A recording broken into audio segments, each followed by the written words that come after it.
David, a third place finish for Hibernian in your first year as head coach proper. Has it all sunk in yet? Certainly been eventful. I've had obviously like two or 3 days since the season everything sort of slowed down to think about it a little bit. Played a wee bit of golf with the staff actually with Liam and Sammy, and Eddie doesn't play golf, so he didn't come. He's ran back to the borders for a rest, I think. But no, Sammy and Liam just reflecting on the season and how things have went, and already what we need to do to improve next season, because you're always looking to do that. And I think, when you think back to how the seasons went, not under, well, what I always come back to is the size of the achievement, because of where we were to go and finish third with a game to spare. And now it looks like it was 5 points in the end. We finished third by, so an incredible achievement. And as I've already said, the players deserve all the credit for that, because it'd been very easy to be feeling sorry for ourselves around about that time during that adversity. But really stuck together, and our form and the running form and all the different bits of history we've changed in a positive way this season has been really quite incredible. During the bad run, was there a gut feeling that things would change for the better? Because you seemed pretty confident in press conferences and interviews that they would change.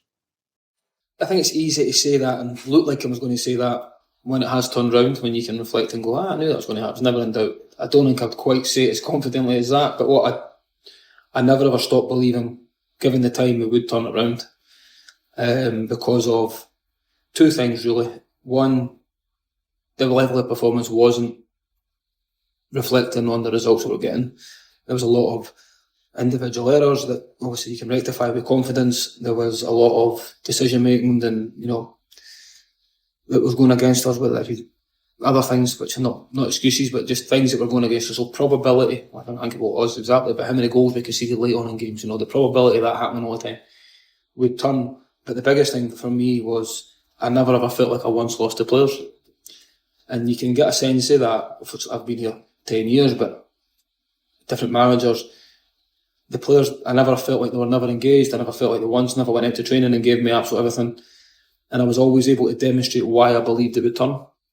And as I said, the players, because they're always running for you, you believe this will come. And Liam kept saying the same quote to me all the time, which was, we're no far away here. We're no far away. He kept saying it.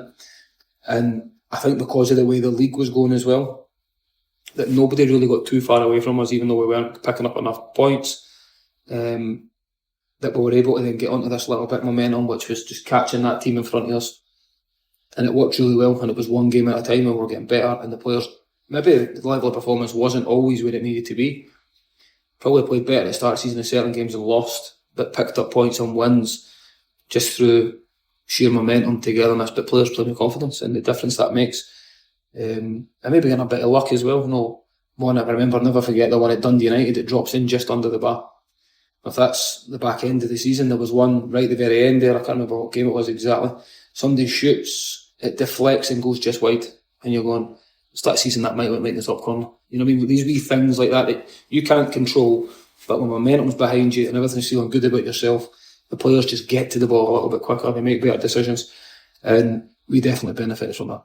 With the individual mistakes, it wasn't the same players and it wasn't the same mistakes, but could you identify what the cause was? If it had been the same person every week making the same mistake and I kept picking them, that would clearly be an obvious feeling on my front. But I think the fact it was a different player now and again, the fact it was sometimes senior players. I think back to the one that, never forget what Joe Newell said to me after the Dundee United game. He couldn't even look at me after the game because he was so distraught, because he knew. He didn't have to say anything really to Joe, because he knew up until that point, which as good as we played all season, we're total control at Tannadice, and he goes into a silly tackle that I'm sure he'd love to take that moment back and not do it, but he'd done it. Everybody knows that, and we got punished off the back of it. It's the same when Miko pulled the jersey. It was things that was just almost a desperation to make this turn. You're desperate to do everything you can to get the result, that maybe you're making a rash decision at that time. And then I think Joe was definitely guilty of that. I think Miko was definitely guilty of that. No, I can't lose my man at this. I think it was a free kick. It came in the box to give me a penalty, pulling the jersey. No, I can't lose my man. And he got away from me, so I grabbed him. That sort of impulsive decision that we then got punished for. Whether I think it's a penalty or not is irrelevant. You just don't do that. I mean, I was never going to give the players an out and say it's a penalty, it's not a penalty. We were always accountable, and I used to say that to players. Everyone, it's my responsibility to get results, but there needs to be an accountability right across the board from every single person. And I think it was very hard to pinpoint one thing, but as I say, I genuinely believe with a bit of confidence, a bit of momentum, that these individual errors will go away because they're good football players. And it's about making sure that, yes, I don't know, Marvin makes a mistake, or even I would still make sure that, yes, identify the mistake. Why did you do that? If there's a reason why, if I asked you to do something that maybe wasn't on, or whatever it might be, what were you trying to do? Try and get into the understanding of why that decision was made at that time, because nobody does it on purpose, ever. So, understanding that, but then also making sure that he's then got the confidence to go back out there and do it properly, do it to the best of his ability, and know that I've got complete faith and belief in him, so he's not going out there nervous or fragile and then go make another mistake, because that's what you need to do. You need to try and improve the players all the time. Nobody's perfect at all. Mistakes will always be made. What were you trying to do? So it's probably just understanding. Can you make the player understand exactly why the mistake happened?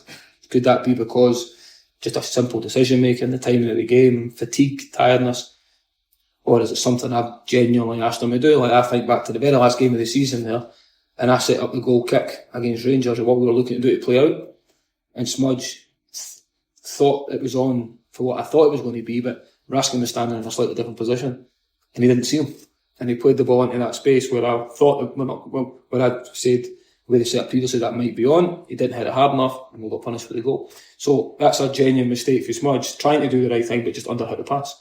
So wee things like that. So it's about understanding and recognising it, why these things happen. So I think but also, as I've already said, then the belief to know that, alright, that's a mistake, we've identified it, you're accountable for it, same as whatever it might be, or whoever's accountable takes the accountability. But then I give them the belief and confidence to know that, well, if I'm in that situation again, I'll do it right, because I'm good enough to do it right, and that's why they're all at the football club, because they're all good footballers. You've played under a lot of managers at Hibs, you've coached alongside even more. How much did you draw on those experiences, not just during the bad start to the season, but later on during the unbeaten run and during sort of tougher times of the campaign? You're constantly always, especially now, I reflect over all the different managers I've played under, the different coaches I've worked with in this capacity, and certainly the managers about, and I think probably laterally to when situations are happening, I would always say, man, what would I do in that situation? Or what would I think the players would want in that situation? So I always try and do that a little bit to have an idea. But ultimately, it's what I believe is the right thing to do, of course. But you do, I don't just have a narrow, like a mindset of, I'm just doing what I want to do. It's very much I do think back to what I thought was good about all the different managers I've worked with, which I'm sure everybody does. You think back to all the positive stuff and maybe the stuff you didn't quite like, and then mould it all together to how you believe it should be done. And then once I got to that point, it's about now sticking to that and truly believing, and that's how I think it should be done. And then staying consistent and holding myself accountable to that standard all the time, regardless whether that's my tactical information, whether that's standard setting every day in the training room, timekeeping, whatever it might be, that you're very consistent right across the board with that. And I think when you get that, the players, then you get a bit more buy-in from that, because then you're not being reactive from lose a game, you're like, that's us, we're in tomorrow, that sort of stuff, because I think you can start to lose players with that sort of mentality at times. And I think having the players knowing this is the standard, this is what you think, this is how we work, that level of consistency is a lot easier to get. For the 3-3 draw with Aberdeen, there was the big players-only meeting that we heard a lot about. You changed to the back three as well. Was there anything else you did differently in the lead-up to that game, given how much it kind of changed the trajectory of the season? Something that I used in my pitch for the job, really, when I went through the process, which is, I believe, especially in this league, with the teams you play against, about being flexible. So we've got a lot of what we call dual position players. Lewis Miller can play right back, he can play right back three, and he can play right wing back. So having that flexibility is, I think, really important, because it's all good having plan A, but then what's plan B, what's plan C, how can you adapt and how can you change? And having the ability of players that can play dual positions. I did flip between a 3 and a 4 in pre-season, and then sometimes it's about round pegs and round holes, or how you think you can get the better of the opponent. by playing a certain shape. And that's something I've always done and flipped between. It wasn't as if, right, well, we've never won with a back four here, I'm going to go and play the back three. A lot of that was round pegs and round holes as well at that moment in time, which was getting an extra striker on the pitch, because Jack Iredale was coming in, really suited to playing left of a back three rather than, an out and out left back. Nicky Cadden came into the team, who's not an out and out left back, more of a winger playing on that side, so naturally gave me that balance.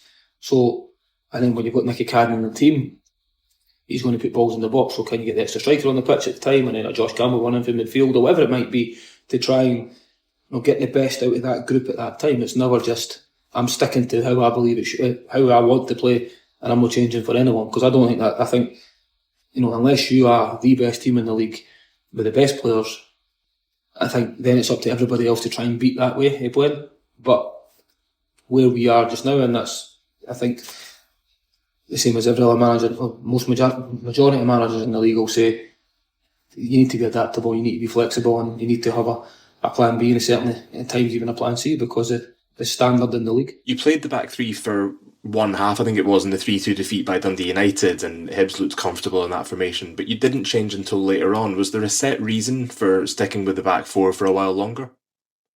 No, it was always, I'm trying to think back to exactly when that was. So Cads got injured, I put Boyley on at right wing back, and went to that back three. No, it was probably, I'm trying to think back to what we had at the time. So it's something that you always look at the game itself in isolation. You take the emotion out of it, take the result away, take everything out of it, and say, right, how did that work? Did this work?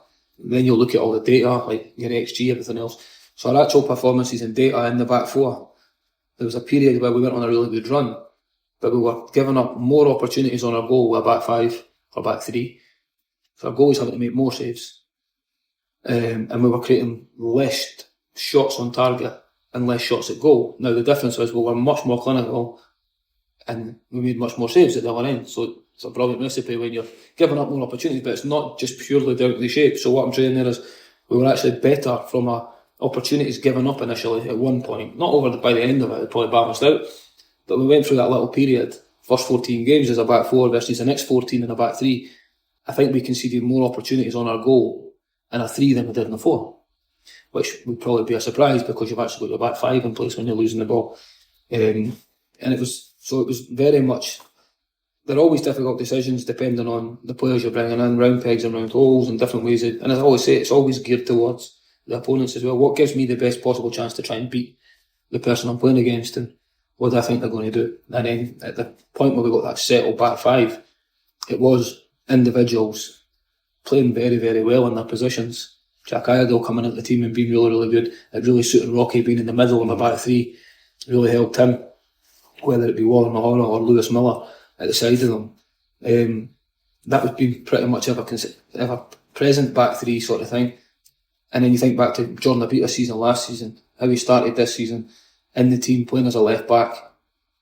Player of the season last year found himself out of the team because Jack and Nicky had done so well. That was just found a way of working. It was working really well, and he had to be really patient for his opportunity, which is difficult for him because he's probably never been in that position before. I think every team he's been at, he's probably been a starter, but he's still done everything right. It was a brilliant position for me as a coach to be in, which is a headache before the game, but knowing that if I was going with the two Caddens, I can bring on Jordan Abita and Lewis Miller, and it doesn't make me weaker, it just changes the way we are. Like, are we then defensively more solid, maybe a little bit bigger, whatever it might be, or that freshness isn't weakening the side. It's a brilliant position to be in. The hardest thing is obviously making sure the players all still feel part of it all the time. But when you're winning or 17 games undefeated, it's very hard for anyone to argue and try and get into your team, of course, but you always want to make sure everyone's on board with it. And then you look at how Jordan finished the season, so he got back in after Nicky's injury and then stayed in the team pretty much to the end of right to the very end of the season. So, no, I've got real strength and depth, but that importance of that dual position players that can play in different systems and way of playing, I think, especially at this level, at this league, is really important because I'm not fixed on. Yes, people talk about philosophies, and I'm more of a, regardless of shape or whatever I want to play, flexibility is huge. And then I've got some non-negotiables and like a playing identity, regardless of what shape I play. I'd like people to say, that's a Hibs team and that's the way we want them to be because of some non-negotiables within that shape.